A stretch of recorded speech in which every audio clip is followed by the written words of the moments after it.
Volvemos a esta casa, no es hotel. Esta noche estamos en la entrevista exclusiva al presidente Evo Morales Ayma. Presidente, la determinación política, ¿cuáles han sido las conclusiones que ha sacado de la última reunión con las organizaciones sociales, el Poder Ejecutivo, parte del Poder Legislativo? No hemos conocido por ningún medio, así que aprovecho que está usted para que nos cuente cómo se encamina desde lo político lo que viene adelante. Bueno, nuevamente decir al pueblo boliviano que esta modificación parcial de la Constitución no estaba en la agenda del año pasado ni de este año. Nos ha sorprendido los movimientos sociales para una modificación, para una posible repostulación o reelección. Ahí en los debates que tenemos yo diría con los movimientos sociales como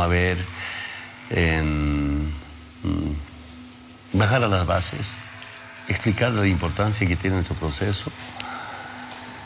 Inicialmente, después de que se aprobó en la Asamblea ya la modificación, decía los dirigentes nacionales, nosotros vamos a encabezar, porque nosotros hemos propuesto esta modificación para una nueva reelección del Evo y del Álvaro.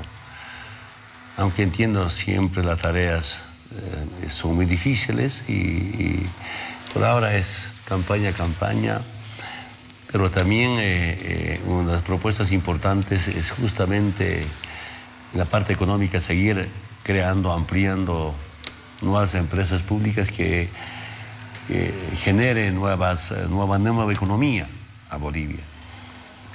Al margen de la agenda patriótica, al margen de las grandes inversiones en los distintos rubros, especialmente en el tema energético, es como contar con nuevas empresas públicas.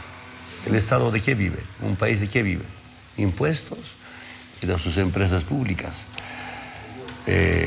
Inicialmente teníamos cierta diferencia, especialmente con el sector obrero. Ellos decían reactivación económica. Yo dije, ya está reactivada la economía, por eso estos cambios en la economía nacional. Lo que sí hay que ampliar el aparato productivo, no reactivar el aparato productivo. Y ahora ya coincidimos todos cómo ampliar el aparato productivo. Eso será un debate permanente. Por ahora puede ser una empresa, otra empresa, pero las empresas del Estado jamás podrían estar en quiebras. Posiblemente en eso tengamos algunas diferencias. Presidente, hubieron algunos analistas económicos que hacían críticas justamente al modelo, ¿no? Indicaban que se ha dedicado mucho al obrismo y poco a lo agropecuario. Estaríamos hablando de que el planteamiento que se está haciendo con las organizaciones sociales, con el gabinete económico, etcétera, ¿es un cambio de matriz productiva? ¿Podemos hablar de algo así? No sé si es cambio, pero sí es ampliar el aparato productivo. Tengo una propuesta en tema agropecuario, ampliar la producción, los distintos productos en la ganadería, la mecanización correspondiente para que los costos de producción sean mucho más baratos. De esta manera, que los productos de los países vecinos no afecten mediante el contrabando. En la papa, por ejemplo, cuando llegamos al gobierno, de hectárea se consideraba como 5 toneladas. Ahora ya estamos con 15 toneladas de papa por hectárea, promedio, no siempre todos. La meta es llegar a 20-25. Algunos países vecinos ya están con 20-25 toneladas de papa por hectárea. Entonces ya hemos dado pasos importantes. Entonces eso es evidentemente ampliar, pero también mecanizarnos en la producción agropecuaria. En la leche, por ejemplo, sobra leche, yo estoy preocupado de eso, ¿no? Hicimos pequeñas plantas de procesador de leche, convertir en yogures, una infinidad de productos. Instalamos acá en Achacachi. El primer año ya rebalsó esta pequeña planta, hemos ampliado. Tenemos otro en Ibirigazama, todo otro en Chayapata. Ahora me dicen, esta pequeña planta ya no soporta. Otra vez estamos volviendo a hacer queso con el excedente de la leche de la planta. Creo que este mes, espero no equivocarme, me está llegando una delegación de Irán para tener una propuesta para ampliar, instalar otras plantas medianas si no son grandes. ¿Qué me dijeron los productores de leche en Chayapata? Es el contacto que tenemos con el pueblo. Me dice, presidente, cuando entregamos nuestra leche a la planta, estamos bien. Pero cuando la planta no nos recibe la leche porque ya hemos rebasado su capacidad de producción, nosotros tenemos que hacer quesitos, ¿no? Normalmente. Y un día hay solamente como feria de productos, pero queso en especial. Y los comerciantes vienen de Oruro, de nuestro queso nos pagan 2, 3, 4 bolivianos. Y en Oruro venden en 10, 11 bolivianos. Nos tenemos quesos, ¿no? Nos serán unos 20 quesos, con eso no podemos ir hasta Oruro a vender. Preferimos vender a ese comerciante, a ese intermediario. Eso me explicaron. No queremos nosotros convertir en queso, sino que nuestra planta pues sea mucho más grande. Ya estamos viendo este tema. Tarija no tengo información cómo estará la planta de leche en Tarija, en San Lorenzo, que somos el estado. Entonces, de estas experiencias que te cuento, es importante ampliar, no solamente ampliar la producción agropecuaria, sino también nuestras industrias. Pero también quiero ser muy sincero, en algunos productos, nos falta productos. Tenemos, a ver, está un ejemplo en La Paz, ya tenemos la industria de azúcar, ahora falta materia prima, este año pues, hay que ampliar la producción. Entonces, es decir, el pequeño productor con el Estado somos aliados, somos socios. El Estado garantiza la industria para industrializar los productos agropecuarios y el pequeño productor o mediano tiene que garantizar con materia prima. Si el Estado quisiera producir caña de azúcar en San Buenaventura, entonces eliminamos al pequeño productor. El pequeño productor o el mediano tiene que estar convencido que él tiene que garantizar la materia prima. El Estado, por supuesto, nuestras industrias tienen que generar divisas, pero no es, esa plata es también del pueblo, esa divisa es para el pueblo, no es para el privado, como en aquellos tiempos. Igualmente te puedo comentar las plantas procesadoras de miel de abeja, por ejemplo. Ya tenemos, y la familia que tiene colmenas no está garantizando al mercado. Ya estamos produciendo en Chapare, ya estamos en Monteagudo, por ejemplo. Estoy seguro que esta miel procesada, miel pura, va a tener mercado internacional. Estamos con stevia, por ejemplo. Por primera vez el Estado va a industrializar stevia. Y así puedo comentarte de muchos productos para garantizar alimento, no solamente alimento, así como alimento, sino también alimento ya agregando el valor agregado a estos alimentos. Usted, presidente, en los últimos días de noviembre ha presentado el ajuste al plan quinquenal 16-20, ¿no es cierto? Donde se habla de una inversión de 40.000 millones. Se habla que el 60% de ese presupuesto, que es grandísimo, estaría garantizado. Falta garantizar el 40% de ese presupuesto. En una época de precios bajos del petróleo, ¿cómo se pretende garantizar este 40% para cumplir la meta de inversión de 40.000 millones, presidente? Primero, si hablamos de inversión, repasemos rápidamente la historia de inversión. Cuando llegamos al 2005, o al 2006 llegamos al gobierno, 2005 la inversión eran 629 millones de dólares. Y nos 600 millones de dólares. El año pasado se ha programado más de 7.000 millones de dólares de inversión. Ejecutados como 6.000 millones de dólares ejecutados el año pasado, 2015. Para este año, pese a la rebaja del precio del petróleo, se ha programado una inversión de 8.300 millones de dólares. Ahora, la gran ventaja que tiene Bolivia son sus reservas internacionales. Es una garantía. No quiero que se entienda que estamos mirando el depósito del pueblo en la banca, que tiene más de 20.000 millones de dólares. Cuando llegamos eran 3.000 millones de dólares apenas. Espero no equivocarme los datos, me ha sorprendido con esta pregunta. Sin embargo, estos depósitos dan garantía, seguridad, solidez económica para Bolivia, ¿no? Al margen de la inversión, Estado mediante las transferencias de los municipios, la gobernación, el gobierno nacional, los créditos, es importante. Si hablamos, a ver, en la inversión mediante créditos, Bolivia tiene capacidad de endeudamiento. Creo que es apenas el 17% de una deuda externa con relación a las reservas, perdón, con relación al PIB, al Producto Interno Bruto. La presidenta o la primera canciller de Alemania me preguntaba, ¿cómo está tu deuda? Le dije, estamos sobre 15, 17% de una deuda externa con relación al PIB. Evo, estás muy bien. Creo que en algunos países, entre la deuda externa y el PIB están tas con tas. Bolivia también creo que ha vivido en aquellos tiempos. Ahora no, esa es la gran ventaja. ¿Sabes qué quiero decirte? A ver, a veces en tema de créditos, ¿no? Una empresa quiere invertir, pero incorporando, no. Quiere ejecutar una obra, pero quiere garantizar inversión. Esta semana que viene justamente llega a ver el subsecretario o el viceministro de Transporte de Alemania. Tal Bomba, apellido Bomba, pero que traiga bomba.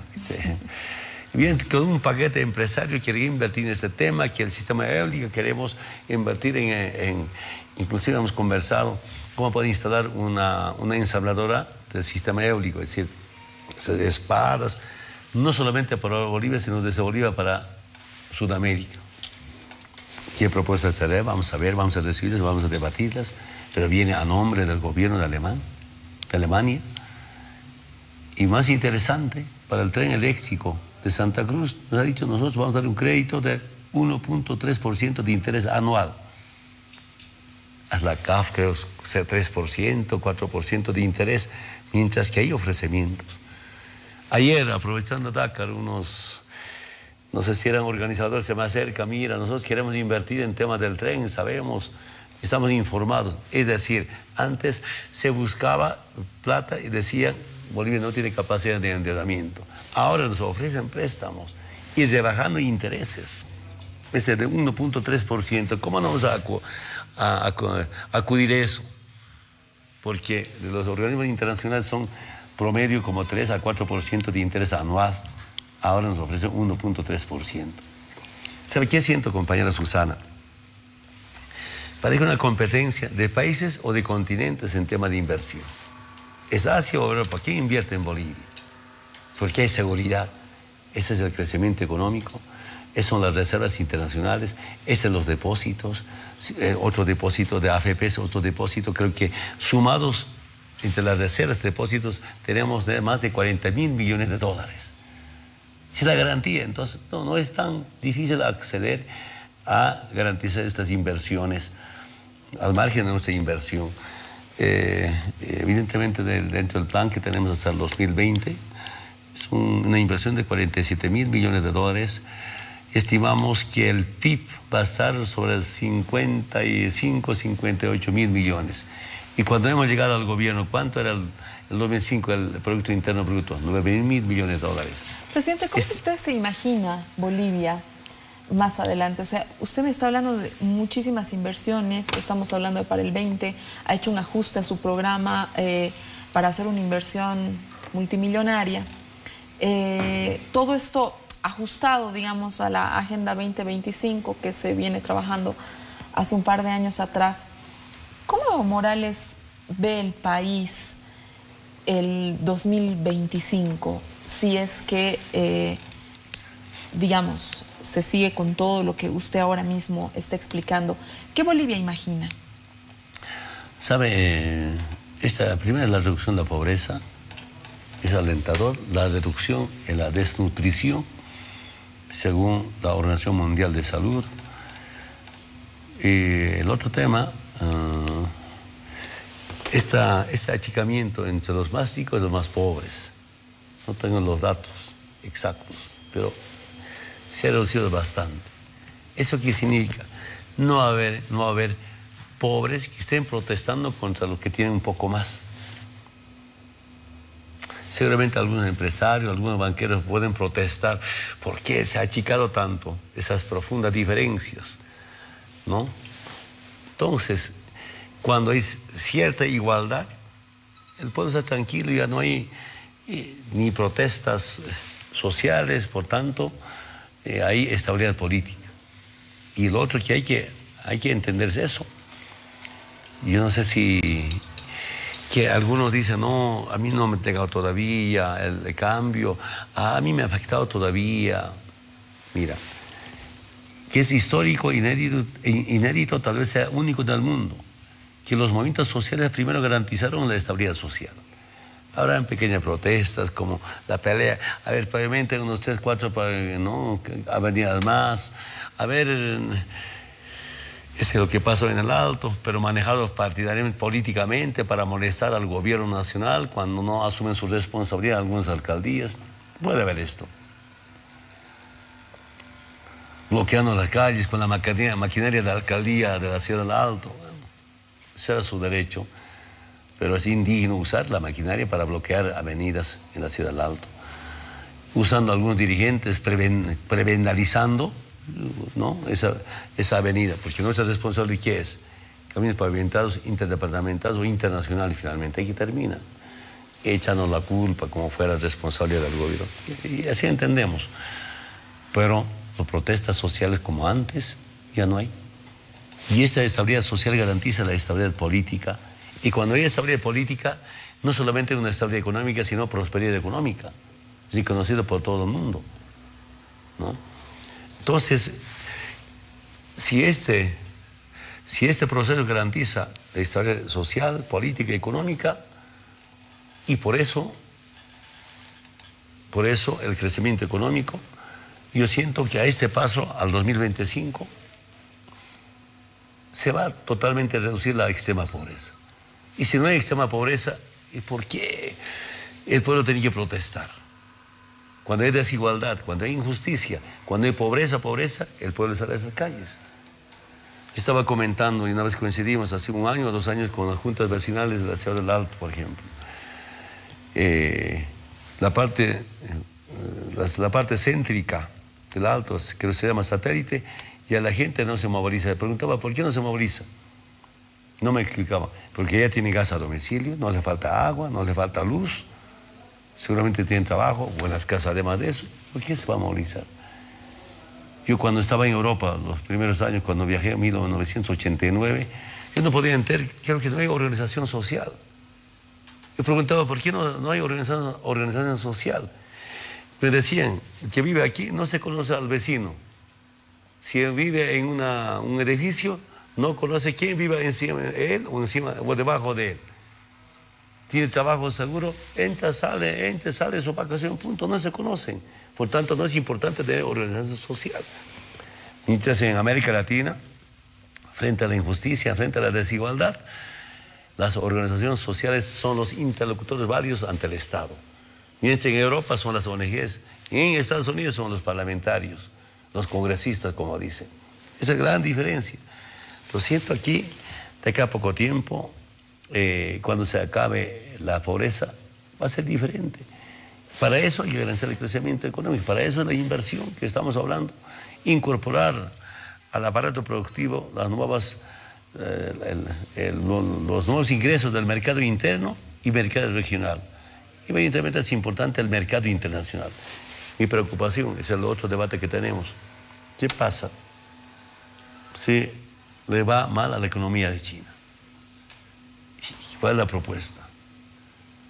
Y a nivel regional, al margen de nuestras diferencias ideológicas o partidarias, ideológicas en especial, diferencias de modelo de hacer política, Sudamérica debería tener un equipo importante de expertos para que puedan compartir permanentemente qué va a pasar de acá a 4, 5, 6 años en la economía sudamericana.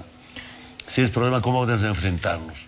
Yo planteé en los gobiernos de la ALBA, no tomaron en cuenta mi propuesta, después dijeron, sí, Evo tenía razón. Tarde decimos, ahora ¿qué hacemos cuando se presentan estos problemas políticos en la región? Sobre los... Era una repreguntita ahí. ¿Hay algún organismo que se esté impulsando? Antes era el ALBA, ahora se está impulsando el Mercosur, tener estos espacios de reflexión, presidente. Mercosur es importante, ¿no? Pero internamente dijimos más bien, pronto, bueno, después del 22, no, después del referéndum, vamos a convocar nuevamente algunos organismos internacionales financieros como el BID, como CEPAL, como la CAF, algunos expertos en temas financieros para un día debatir no solamente la situación de la nación, sino de la región. A ver, repito nuevamente, ¿qué pasa? Se agudiza la crisis del sistema capitalista, que ellos siempre van a derivar su situación de la crisis a los países pobres, así como están haciendo con el precio de los recursos naturales. ¿Qué pasa si eso pasa con China, otras potencias? Saludamos, hay potencias. ¿Cómo nosotros regionalmente debemos estar preparados? Vamos a debatir y tal vez esto sea una base para debatir con Sudamérica o en CELAC finalmente. Está en camino nuestro ministro de Planificación, se ha hecho cargo, participación comercial, vamos a debatir acá. Esta clase de temas debate, pero no solamente pensando qué va a pasar aquí 6 meses, 7 meses, 1 año, sino de acá 2, 3, 4, 5 años, ¿qué pasaría? Es nuestra obligación cuidar la economía, no solamente nacional, sino también regional. La línea opositora manifestó claramente en varios medios de comunicación que si el referéndum había sido tan apresurado por las organizaciones sociales era justamente porque el movimiento del socialismo vivía un muy buen momento económico, el gobierno atravesaba un muy buen momento económico y que adelante se avecinaba una crisis. ¿De qué magnitud es esta crisis, presidente? Yo no creo en eso. Porque, a ver, las transferencias que hace el Tesoro a los municipios, a las gobernaciones, las inversiones en bonos y rentas, y empezando las inversiones pequeñas, medianas, grandes, ¿no? Prácticamente va cubriendo esa pequeña brecha que hay por el precio del petróleo. Te explico, a ver, un municipio que tiene 5 concejales, en sus ingresos es afectado 1 millón o 2 millones de bolivianos, ¿no? Promedio. Y con el programa Bolivia Cambia, con sus proyectos, un valor de 2 millones de bolivianos. Ya está cubierto eso. En el departamento, por decir, a ver, pongo el ejemplo, Santa Cruz. Ya hay esta brecha de inversión, ¿no? Una brecha de inversión o transferencias, ¿verdad? Una inversión del camino pavimentado San José de Chiquitos a Seguinasi de Velasco. El gobierno está invirtiendo 100%, entiendo perfectamente, la gobernanza no tiene mucha plata para garantizar su contraparte de 20%. Son como 300 millones de inversión. Ya está garantizado. Y ahora estamos garantizando otra inversión de San Ignacio de Velasco, de una comunidad llamada Santa Rosa de la Roca, rumbo hacia Beni. Vamos a entrar soberanía. La llamada es Remansos, cerquita a mi centro de confinamiento, Ramón Darío. Esa zona con pavimento pavimentado, con un pequeño aeropuerto, una pista pavimentada, va a ser el centro turístico, centro agropecuario y centro minero. Ya antes era un centro de confinamiento. Estaban 2, 3 semanas votado ahí, el año 1995. Y además sentar soberanía en esa frontera. Y ahí va a ser una inversión de 600 millones de dólares. Es decir, estas inversiones, solo se ponen 2 ejemplos del tema Camino para Santa Cruz, para lo de todo el país. Que diga que por miedo, tal vez dirán los opositores, ¿no? Están adelantando el referéndum. No, más bien va a haber mayor inversión y más crecimiento económico. En el plan, yo diría, el crecimiento económico va a ser promedio 5%, 5, 2, 3%. Y ellos tenían diferencias con el equipo. Ellos dicen promedio va a ser 5.6%. Bueno, optimistamente puede ser eso. Pero va a ser promedio 5.5, 2% de promedio de crecimiento. Entonces, es decir que de miedo, yo también escuché de miedo, nos va a ir mal, entonces están adelantando el referéndum. No, nunca nos habíamos calculado. De verdad, plantearnos el referéndum ha sido una sorpresa para mí. Una sorpresa porque en una reunión del CONALCAM nos han planteado la agenda. Yo lo dije, si aquí aprobamos, seguro que va a decir la derecha que yo estoy manipulando. Les he convocado para utilizar a ustedes. Ustedes pueden convocarse si es importante hacer un referéndum para modificar la Constitución. Me tengo que ir a un corte, presidente, sobre el referéndum. La campaña del referéndum es que quiero hablar el siguiente bloque. Quédese en esta casa, no es hotel.